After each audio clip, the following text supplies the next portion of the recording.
Bienvenue à cette conférence de presse de Wish, Asha et la Bonne Étoile. Bien sûr, c'est le film événement des fêtes de fin d'année des studios d'animation Walt Disney qui sortira en salle le 29 novembre et dès le 22 novembre en exclusivité au Grand Rex, précédé de la Féerie des Eaux. C'est un vrai Disney de Noël, vous l'avez vu tout à l'heure, et c'est également l'ultime chapitre de la célébration du 100e anniversaire de Disney, un hommage à l'héritage et à l'impact culturel des films d'animation légendaires. Aujourd'hui, nous avons la chance d'avoir l'équipe du film avec nous pour cette conférence de presse. Donc, merci de les accueillir avec moi, s'il vous plaît. Would you please welcome with me les réalisateurs Chris Buck and Fawn Veerasunthorn et le producteur, producer Peter Del Vecho.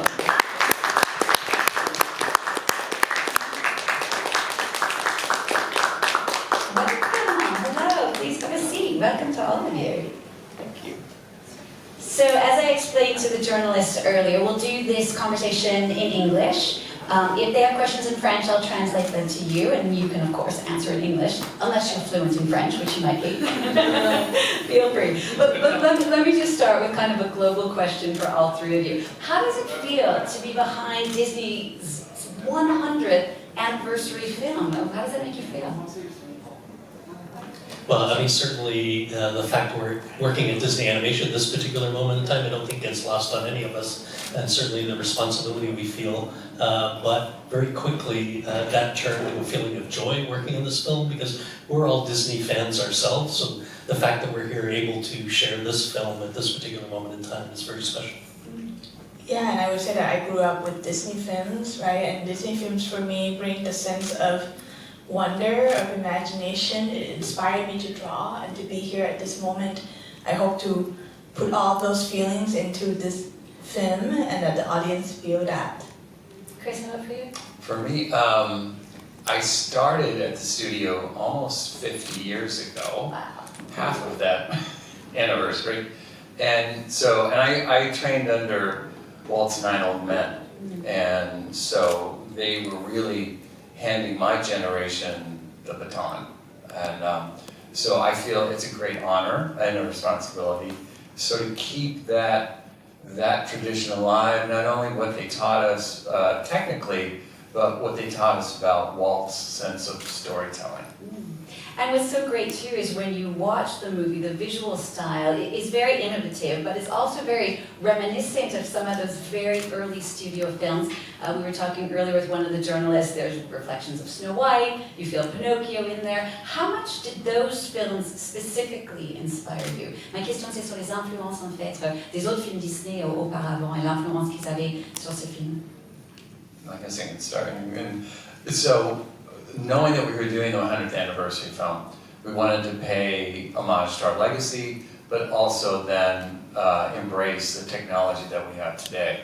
So we did look back. We looked back at Snow White, we looked back at Pinocchio, we looked back at the watercolor illustrations that they had for the backgrounds, and to us it felt like a storybook. So the exciting thing to us was then you combine that with CG technology and the camera work that we can do. So you're able to actually go into that storybook. They're like moving illustrations. So that was a thrill for us to be able to do. Fawn or Peter, you want to add on to that? Well, just that we weren't quite sure how we were going to, the visual style was very clear from the beginning what we were trying to do, but to actually step into that world required the artist's passion from our own artists, but also technology to develop it, much like the story had to develop during the making of the movie, so did the technology in order to make it come true. Yeah, and this style played best on the big screen. That's a part of the excitement. We decided to go with the CinemaScope 2:55 aspect ratio, which was lasting in Sleeping Beauty. So it's been a while, and we did a test run at the studio on the sweeping shot that explored multiplane camera, but in our style, and to see what that would look like, and the test blew us away and gave us hope that this would look so gorgeous in the theater. Yeah. But then to Peter's point, it's like, as a producer, it's like, okay, that's fine. The test is great. How do we do that for 90 minutes? And the answer? We found a way. Est-ce que vous avez vos questions? Voilà, alors peut-être juste ici. Une question légère d'abord, c'est s'ils devaient aller sur une île déserte, quel serait leur Disney qu'ils prendraient? Okay. Et une question plus grave, pour un film de Noël, ils ont choisi de traiter de l'utilisation de la sécurité, au nom de la sécurité, ce qu'un tyran pourrait faire. Est-ce qu'ils peuvent en parler? Okay, so it's a two-part question. The first one is if you could go to a desert island and only bring one Disney film, which one would you bring and why? And the second is a bit more of a serious question. This is a Christmas movie for Disney, a holiday movie, and yet she's saying the themes are quite serious, the theme of security and doing anything it takes to protect people. Can you speak a little bit about the choice of that theme, which is quite serious for a Disney film?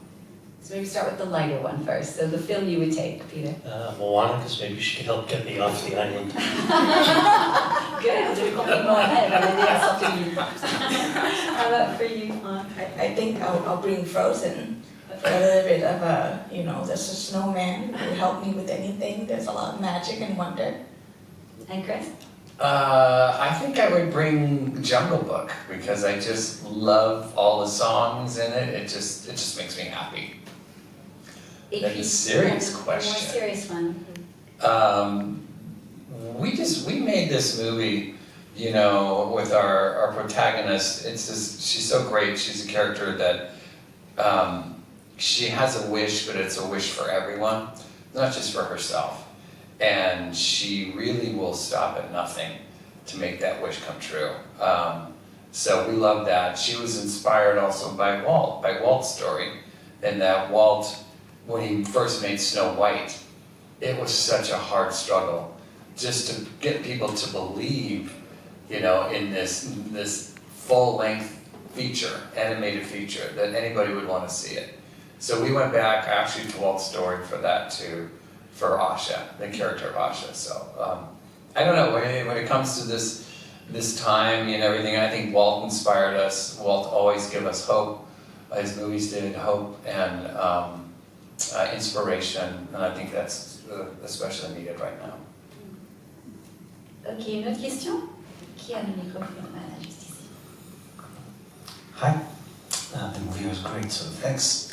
Maybe I'm getting a little older and more cynical, but aside from Star, my favorite character was Magnifico. So, can you tell us a little bit more about how you conceived it, and how did Chris Pine come into fold, and did he change anything on the character? How much did he put of himself inside the character? Thanks. It's been our passion to bring back the classic Disney villain, me and Chris. But we did think about how do we give it a modern twist, right? Usually when you see the Disney villain, they come on fully formed as a villain character. In this film, we were excited with the idea that we want to bring someone in who's charming, who's powerful. You buy that People of Rosas really love him. And then we see an evolution of someone who descends into that villainy. And Chris Pine has such wide range as an actor. He's a great actor. He can be charming, he can be funny, he can be scary, and he dove into that character. There's a lot of collaboration. So it was not, here's a script and we recorded him and that was it. Right? He asked us a lot of questions. And sometimes we were like, that's a great question. We do not have an answer to that. So we would think more deeply about that. So he helped shape this character with us. The fun stuff we had recording Chris was when he did speaking of the villain, you love the villain, when he went into the really villainous part, and he was really intense, and he would do one take after another, getting more intense and more intense and more intense. And we're behind the glass. And so as he's getting more intense, we're sort of backing up, further away from the glass. And then he would finish, he would do the whole thing, and then he would just kind of look at us and goes, "How's that?" Very sweetly, it was great. We had a blast. Ok, une autre question? Hi, thank you for the movie, I really loved it. I have a question about Asha and how she was constructed as a princess, because it felt, as a viewer, that she was inspired at the same time by the 2010 princesses like Rapunzel or Elsa, and at the same time by the 90s princesses like Ariel, for example. And it felt really great also as a young woman to feel like we were back to this kind of mix of the liberation of the princesses we had in the 90s and also the one we had in the 2010. We love our princesses. Like you, I grew up with the 90s Disney musical films, right? So we were inspired by those characters in terms of determinations they have, how they know what they wanted and they weren't afraid to go after those dreams. So we see all of that within Asha. Now Asha is someone who grew up in this magical town that the king can grant wishes himself magically, but one day she discovered this difficult truth and we were interested in seeing how she would react to that. You know, you're presented with an opportunity to do way more than you thought you could. We were really, even Ariana said she feels that she has to step out of her comfort zone to play this role, and that was exactly what this character of Asha showed the audience of, you know, what happened when your courage had made you put the wish out into the sky and wondrous things can happen. And Ariana brings such joy and energy and someone who's not afraid to be themselves on screen in life. She said what she wants and we really love that about Asha as well. Ok, une autre question? Voilà. Merci, bonjour. Comment vous avez aussi intégré tous les clins d'œil aux précédents films Disney? Il y en a des assez visibles, je pense notamment au personnage qui ressemble un peu à Peter Pan à la fin du film. Et est-ce qu'il y a aussi des clins d'œil plus invisibles, plutôt pour les experts de l'animation, avec des cadrages et ce genre de choses? Okay. So he's saying he loves the references that are slipped in throughout the movie of previous Disney films, and mentioning Peter Pan, which is one of the more obvious ones. But he's saying, can you tell me a bit more about those, as well as perhaps the ones that your average viewer wouldn't notice? Was there anything in the framing, something kind of more obscure? Yeah, so tell us about those. So what we worked on first was making sure that the story was solid, and that took us a little while. And then after we started putting sequences in production, that's when sort of the fun started, and we started layering in all these nods to our legacy. So some we had our own, but most of them were from the artists. And the artists are like, I'd love to see this, I'd love to see this, I'd love to see this. Some are pretty obvious in the movie, like the one you mentioned. There are some that are, okay, I'll mention one that I almost dare people to find. This is heart level. This is, yeah. So they did it as a sort of a treat to me. I was the supervising animator on Grandmother Willow in Pocahontas. So Grandmother Willow is in one of the forest shots. I can't tell you which one. Even if I could, I probably I couldn't remember. But she's in the background somewhere. You can see the face. You can see everything, the tree and everything. But that's a very hidden one, and congratulations if you find it.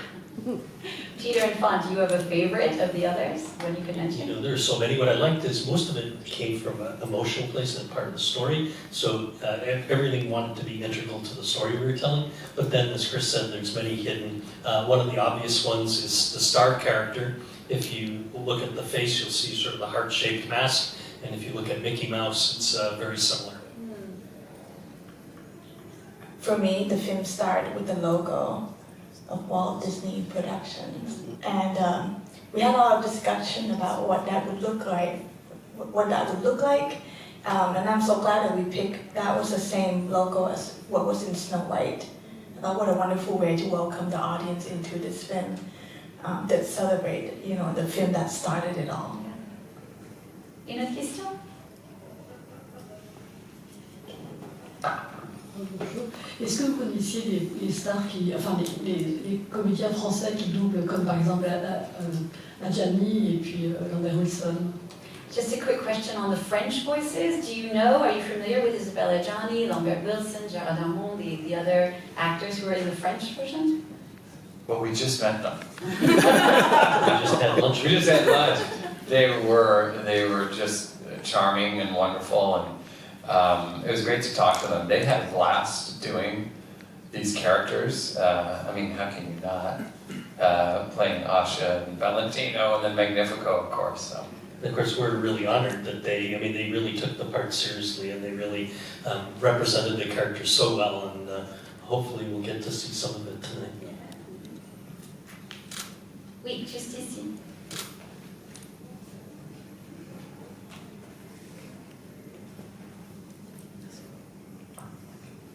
So, I just had a blank. Yeah, more on the technical side. Could you explain how you came up with this blend of 3D and a kind of pastel look? So the look, again, honoring our legacy in today's world, the technology that we have, we look back at Snow White and Pinocchio for that watercolor visual style. And again, it felt like a storybook to us. And so can we combine that with the CG medium? And could we do something where we actually feel like you're walking into the storybook? And so that was the goal. We just had a great time doing it. And the other thing was then to also match the characters fit in that world too. So sometimes you'll see lines on the characters, which evokes that hand-drawn feel. And it wasn't easy because if you just let the computer do the lines, it would be too busy. The computer just gives you too much. It goes too realistic. So you had the artistic eye of our artists deciding which lines would be there and which lines would not. Just like when I was a hand-drawn animator, same thing. The trick is learning which lines not to use to make it appealing. So those are some of the challenges that we had. I know the team did a lot of research, not just on the Walt Disney films we were talking about, but also on Walt Disney himself. What things did you learn that maybe surprised you or that were incorporated into Wish? Peter? We did not know, or I did not know, that he dressed up the animals in the farm in clothes and When he was a kid. and he was a kid. And at least I didn't know that he had basically a wishing tree in his backyard. Yeah. That obviously we put the wishing tree in our movie as part of an homage to that. Une question? Je voulais juste compléter la question de mon collègue à l'instant, savoir si sur la technologie qui a été investie dans Wish, qui est très spéciale, si il compte l'utiliser dans d'autres productions futures. Okay, he's just kind of piggybacking off of that previous question about the technology, the things that were developed for Wish. Do you think you'll use that in the future? Are you already thinking of how you can use that in the future for new films? What I love about working in the studio is it's really limited only to the imagination of the artist, but we did many shorts, Paper Man, Far From the Tree, Feast, all which had techniques which led us on the way to this movie. The techniques we're using in this movie, they're exploring for some other movies that are currently in development. So we tend to build on our experience on each film.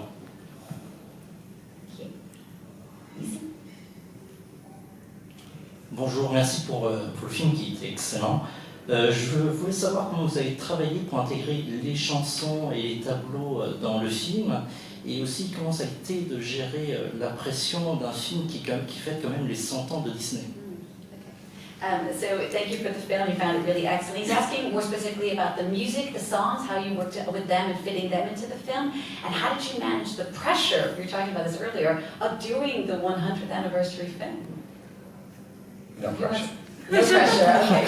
It's only 100 years. Was there any pressure? Did you acknowledge that pressure? I mean... Well, I think we felt the pressure right from the beginning, but as the story developed, it sort of took on a life of its own, and then it turned from pressure into a joyous experience because everybody working on the film is a Disney fan, and we all wanted to contribute and do our best. Yeah, and that includes Julia Michaels, who's a songwriter on this film. She's a huge fan of Disney. She calls herself Disney nerd. So she understands the classic sound of what Disney music, brings, and she also brings in her contemporary songwriting experience. The combination of that has been the theme throughout this film, right?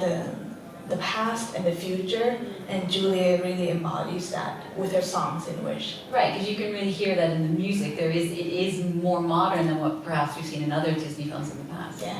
And I think for me, just the pressure came off very early on, and that was when we came up with the concept. And it seems like it would have been a no-brainer. Well, it has to be about wishing, but we had to go back to the storyboard, the drawing board, and pin up an image from each of our movies, and then look at on one bulletin board, and then look at the whole legacy, and then go, okay, these are incredible styles and incredible eras that they did, but there was a common thread of characters wishing on stars. And so we felt like it's got to be about wishing, and I think Walt was sort of whispering, if not yelling in our ears, that it has to be about wishing. Well, off the back of that, did you ever think about making Star talk, or was that part of it from the Yes. Yes.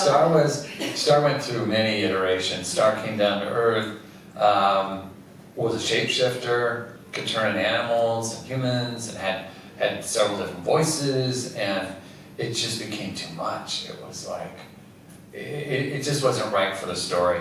You want to take it from there? Yeah, the star for us, right, is a character that captured this cosmic force that represents hope, creativity, possibility. And when you all understand that feeling you have when you have an idea you want to follow through, those don't have really clear words to it. So we thought, how fun would it be to give Asha, this character that she has to decipher, what are you here for, what do you mean, you know? And we also are inspired by baby pandas on YouTube, and baby pandas do whatever they want. You can't really control or understand. Videos of baby pandas, just, you gotta Google it.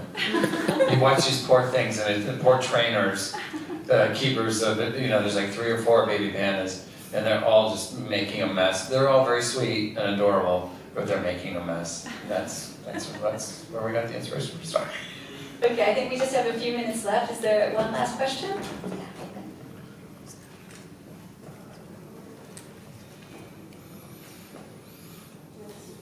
Hello again, I have another question.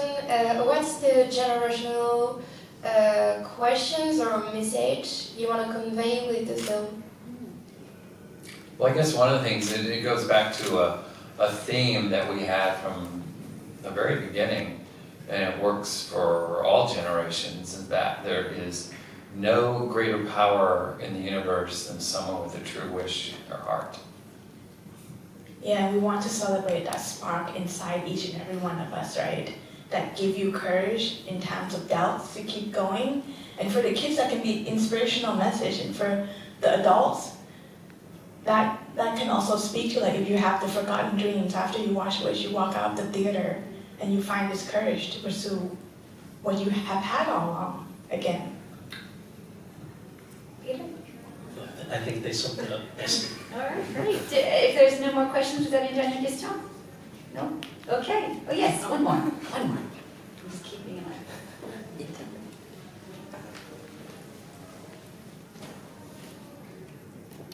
To each and every one of you, which one of these songs is your favorite? What is your favorite song of the night? No. It depends on what you're listening Which child is your favorite? We'll put it this way, do you think one of them is going to be the breakout? Oh boy, you can never tell. That's up to the audience to embrace these songs. But talk about your favorites. I think for me it's This Wish, mainly because it was the first song Julia wrote. She wrote that song even before we had a finished script, and it sort of embodied what this movie was going to be about. All right, thank you so much to all 3 of you.